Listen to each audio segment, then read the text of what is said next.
The first Russian anti-aircraft regiment missile S-500 Prometheus systems, the formation of which was announced at the end of December last year by the Chief of the General Staff of the Russian Armed Forces, Valery Gerasimov, will be assigned to protect the Crimean Bridge. This was reported by the publication Army Recognition.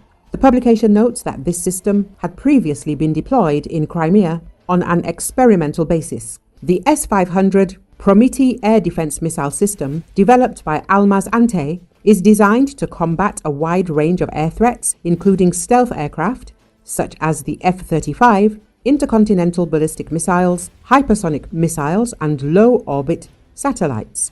It comes in two configurations, one for long-range air defense and one for missile defense. The system has a maximum range of 600 kilometers and an altitude of 200 kilometers, which is superior to its predecessors, the S-300 and S-400, which are limited to a range of 400 kilometers and lower altitudes, recalls the publication. The author of the publication adds that each S-500 regiment consists of 12 launchers capable of detecting and destroying up to 10 ballistic missile warheads flying at speeds of up to 7 kilometers per second. The deployment of the S-500 to protect the Crimean Bridge addresses Russian air defense vulnerabilities in the region. Ukraine's sustained strikes using sophisticated Western-made missiles such as the ATACMS and Storm Shadow have targeted key air defense systems and command centers in Crimea. These strikes have damaged facilities such as the Saki airfield and air defense infrastructure in Zankoy. The Crimean Bridge, a critical link for transporting military supplies between mainland Russia and Crimea, have also been the target of previous attacks, prompting increased efforts to protect it. Note Army Recognition. Continuing to describe the advantages of the newest Russian S-500 air defense system, the publication notes that Prometheus is capable of countering satellites in low Earth orbit, which are critical for communications, navigation, and reconnaissance operations of the enemy. The deployment of the S-500 in Crimea could threaten NATO's ability to operate near the region, especially given the system's ability to intercept modern air and missile threats, states the publication. At the same time, the author of the material emphasizes that the Ukrainian armed forces are currently looking for ways to counter the Russian S-500 air defense system, one of which could be the Trembita cruise missile. While the system was initially aimed at protecting key infrastructure, such as the Crimean Bridge, its wider deployment could impact regional and global military dynamics. The system is expected to become a central component of Russia's defense network, complementing the existing S-400 and S-300 systems and expanding operational capabilities to counter future threats, sums up Army Recognition.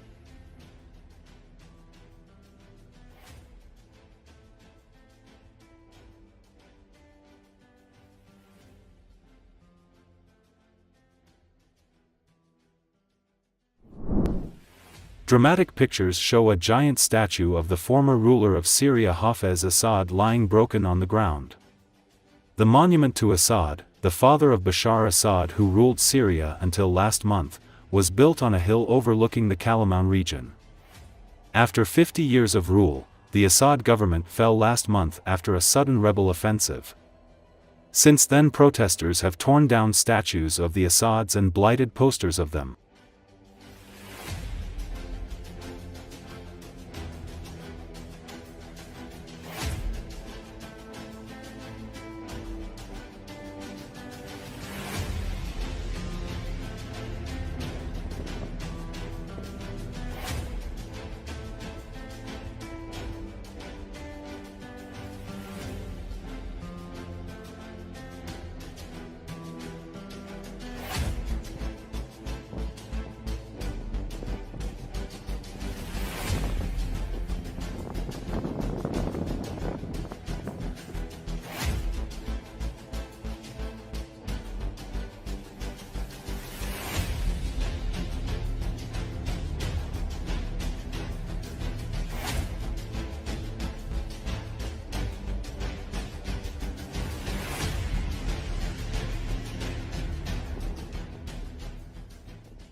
The president of Belarus, Alexander Lukashenko, on the second or third day of the full-scale Russian invasion, called Ukrainian leader Volodymyr Zelensky and apologized to him, claiming that he could do nothing about Russian missiles being launched into Ukraine from Belarusian territory.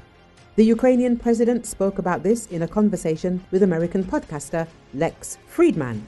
Zelensky said that in the first days of the full-scale invasion, he had a phone conversation with the self-proclaimed leader of Belarus. According to Zelensky, Lukashenko apologized for launching missiles from the territory of Belarus. He said that it was not me, it was Putin who launched missiles from my territory. These are his words. I have witnesses. He apologized, he said. Believe me, Volodya, it wasn't me. I told him not to. It was without me, Zelensky explained. The Ukrainian leader responded by calling Lukashenko the same kind of murderer as Putin and asking him how he allowed missiles to be launched at Ukraine from Belarus. The dictator responded to this by saying that you can't fight with the Russians, and then suggested that Ukraine strike the Mozyr oil refinery in Belarus. Hit the oil refinery. You know how much it means to me, he told the Ukrainian president. Lukashenko actively supports Russia's actions in the war against Ukraine. He provided the territory of his country for the deployment of Russian troops, which used it as a springboard for attacks on Ukraine. Lukashenko has repeatedly expressed his solidarity with Moscow, calling the war a special military operation and justifying Russia's aggression. Recently, it became known that Lukashenko asked Vladimir Putin to deploy the Oreshnik missile system in Belarus. I want to publicly ask you to deploy new weapon systems, especially the Oreshnik, on Belarusian territory. This would calm certain minds, the Belarusian leader told Putin. In response, Putin assured Lukashenko that the request would be met. The deployment of such systems is possible. This will be possible in the second half of 2025, Putin stated.